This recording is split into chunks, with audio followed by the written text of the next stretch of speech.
જો તમે અમારી ચેનલ હજી સુધી સબસ્ક્રાઈબ ના કરી હોય તો અહીં આપેલ સબસ્ક્રાઈબ બટન પ્રેસ કરી ચેનલને સબસ્ક્રાઈબ કરો અને બાજુમાં આપેલ બેલ બટનને દબાવી નોટિફિકેશન ઓલ કરો, જેથી અમારા દ્વારા આવતી તમામ અપડેટ સૌથી પહેલાં આપને મળે.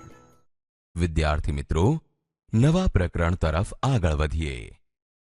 પ્રવૃત્તિ 1માં આપનું સ્વાગત છે. પ્રવૃત્તિ 1, દેશનું ગૌરવ. વર્ણન: નીચે દર્શાવેલ હેતુની નોંધ કરો. હેતુ: બહાદુર બાળકની બહાદુરી વિશે જાણવું. પદ્ધતિ: દેશનું ગૌરવ. આ પ્રવૃત્તિમાં એક બહાદુર બાળકની બહાદુરીની ઘટના જોઈશું. એક બાળક શાળા તરફ જાય છે. રસ્તામાં તે રેલવેના પાટાઓનો સાંધો અલગ થઈ ગયેલો જુએ છે અને સામેથી ટ્રેન પણ આવતી જુએ છે. રેલવેના પાટાનો સાંધો તૂટેલો જોઈ આ બાળક સામેથી આવતી ટ્રેનને ઊભી રાખવા માટે પોતાનો શર્ટ કાઢી ફરકાવે છે. ટ્રેનના ગાર્ડે બાળકના હાથમાં શર્ટ ફરકતો જોઈ તેને દુર્ઘટનાનો સંકેત સમજી ટ્રેનને ઊભી રાખે છે.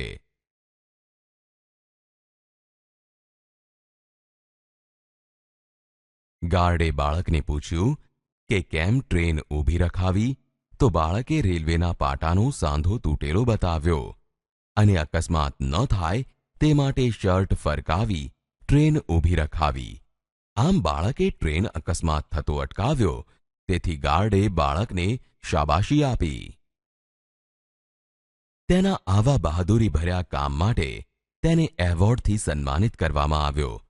આ પરથી આપણને શીખવા મળ્યું કે આ બાળકને બદલે હું હોઈશ તો હું પણ ટ્રેન ઊભી રાખવા માટે પ્રયત્ન કરીશ અને દુર્ઘટના થતા અટકાવીશ.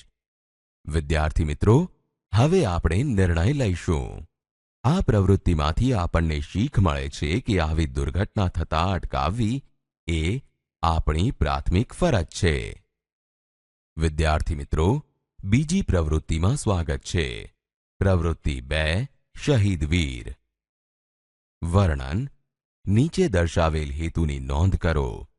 હેતુ: દેશ માટે મોતને વહાલું કરનાર શહીદ વીર પૂનમચંદ પંડ્યા વિશે જાણવું. પદ્ધતિ: શહીદ વીર. આપણા દેશ માટે શહીદ થનાર ઘણા મહાન વ્યક્તિઓ થઈ ગયા, જેમણે દેશ માટે શહીદી આપી. આ ઉપરાંત મહાત્મા ગાંધી, સરદાર વલ્લભભાઈ પટેલ, જવાહરલાલ નહેરુ, સુભાષચંદ્ર બોઝ જેવા શહીદોનો મહત્વનો ફાળો રહ્યો છે. આ પ્રવૃત્તિમાં આપણે આવા જ એક શહીદ પૂનમચંદ પંડ્યા વિશે જાણીશું. સ્વાતંત્ર્ય સેનાની પૂનમચંદ પંડ્યા. સાબરકાંઠા જિલ્લામાં મેઘરજ ગામ. આ વિસ્તારમાં દર વર્ષે હોળીનો તહેવાર ધામધૂમથી ઉજવાય. અહીં અંગ્રેજોનો એક ખરાબ કાયદો. અંગ્રેજ અધિકારીઓ એક બાવલું બનાવડાવે. આ બાવલાનું નામ ઇલાજી. આ બાવલું પુરુષનું હોય. બાવલું ગામના ચોરામાં ઊભું કરવામાં આવતું. આ બાવલાની આસપાસ ગામ લોકોએ હોળીના દિવસે ફરવાનું ફરજિયાત હતું.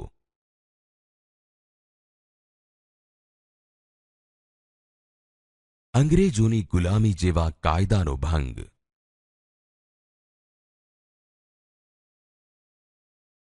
અંગ્રેજ અમલદારોએ બાવલું બનાવડાવ્યું. ગામના યુવાનો એકઠા થયા. બધાને એકઠા કરનાર યુવાનનું નામ પૂનમચંદ પંડ્યા હતું. ત્યારબાદ અંગ્રેજો પરત ફર્યા. રાત્રિના સમયે પૂનમચંદ અને તેના સાથીઓએ રાતોરાત આ બાવલું તોડી નાખ્યું. બીજા દિવસે સવારે આખું ગામ અંગ્રેજોના કાયદાનો અમલ કરવા ભેગું થયું, પરંતુ બાવલું જ ન હતું.